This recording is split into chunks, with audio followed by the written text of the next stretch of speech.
Gabriel used to come to the Prophet in most cases in the form of a man, because the children of Adam are incapable of seeing an angel in their angelic form.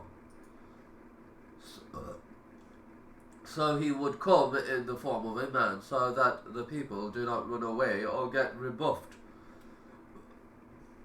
from him. This is a common thing. The angels will not appear to the children of Adam in their real forms except when they are passing away or during the descent of punishment.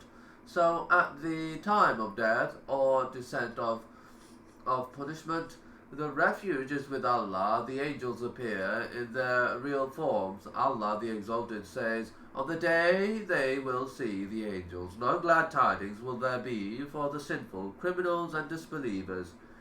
But when they come at the time of repose, they come in a form known to people. Allah has enabled them to change into different forms. The Prophet never saw Gabriel in his angelic form, except twice. The first about at Batha in Mecca, when the agony he experienced from the hurt of his people became intense. He saw Gabriel in the horizon in his angelic form. He came to soothe and comfort him about what he was facing." And the wording is from his Masuk, that he asked Aisha about Allah's saying, and indeed he, Muhammad, saw him at a second descent, and she said, "I am the first of this ummah to ask regarding that from the messenger of Allah," and he said, "It is regarding Gabriel. I have not seen him in the form he was created, except on those two instances.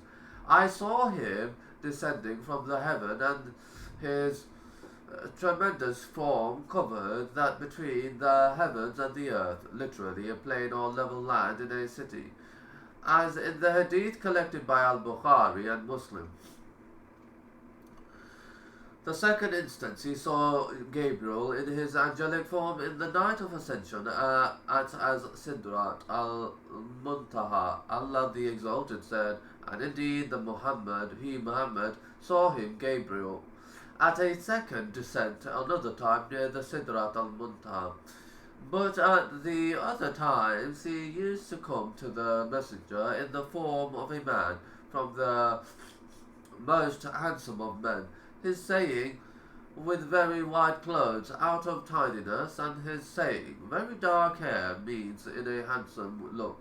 This contains evidence that when the student of knowledge comes to the learning circle, it is necessary that he gives himself a neat appearance in a tidy and handsome manner, for Gabriel came as a teacher and student, and from that is that he taught them how they should attend the gatherings of the messenger.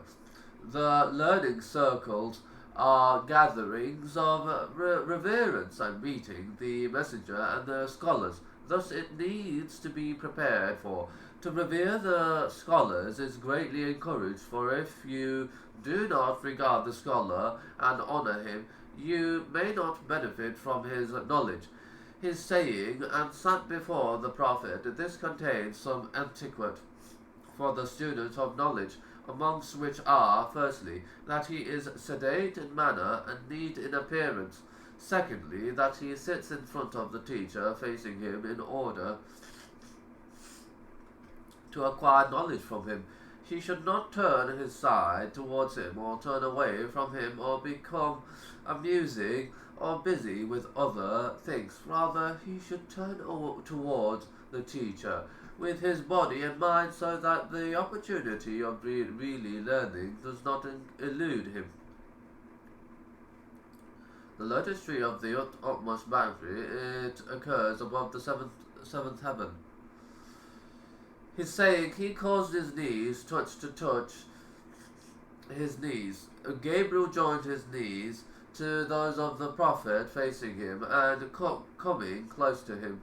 This contains evidence that the student of knowledge should go close to the teacher, so that the benefits are uninterrupted. As for the one who stays far away, he may not hear, and if he hears, The voice may not be clear to him, but if he is near, he will hear, and the voice will be as well perfectly clear to him. The companions used to sit around the Prophet and close to him when they acquire knowledge from him. His saying, and placed his palms on his thighs. Gabriel placed his palms on his thighs, on the thighs of Gabriel. This implies that the student should be sedate and well-mannered, and should not be turning in different directions, or getting busy with what precludes him from learning. Then he asked the Prophet, this means that when he sits and becomes tranquil, then he could ask, and he should not ask just as he comes. Rather, he should sit firstly, following the etiquettes, and then start asking. These are the attributes of the student of knowledge and his manners. He asked the Prophet while he actually knows the responses, but he only asked the Prophet in order to teach his companions. This entails teaching by means of questions and answers. This method better draws the attention, so the student asks firstly, and then questions are given responses, so that he pays attention. But if you start by giving the knowledge,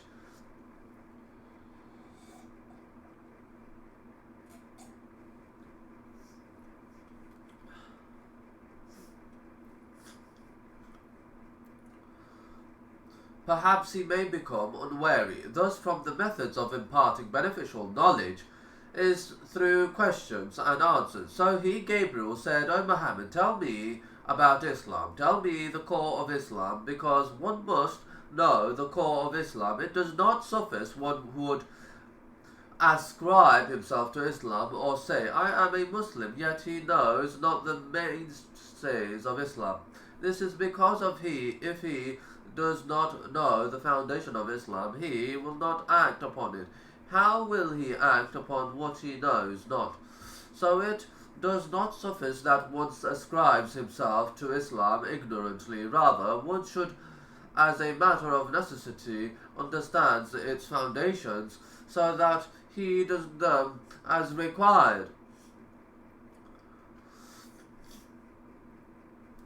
The Prophet replied, Islam is to testify that there is no God worthy of worship except Allah, and that Muhammad is Allah's messenger. Establish the prayers, give the zakah, fast in Ramadan, and perform the pilgrimage to the house if you find a means to it. These 5 pillars must be carried out with the affirmation of the heart, and what comes after these 5 from the obligatory matters are the supererogatory ones and obstinance. From prohibited and disliked matters only bring completion and perfection to these pillars, either by way of obligation or recommendation. These pillars are the basis upon which Islam stands, but if a person abandons these pillars or any one of it, the other obligatory acts or the supererogatory ones will not bring benefit to him, because he has not built upon a foundation, and the building only stays upon a foundation. These pillars are not the entirety of Islam. They are only its fundamental principles and its mainstays, else Islam is broad, all of what Allah ordered and what He has prohibited are from Islam. As such, he said,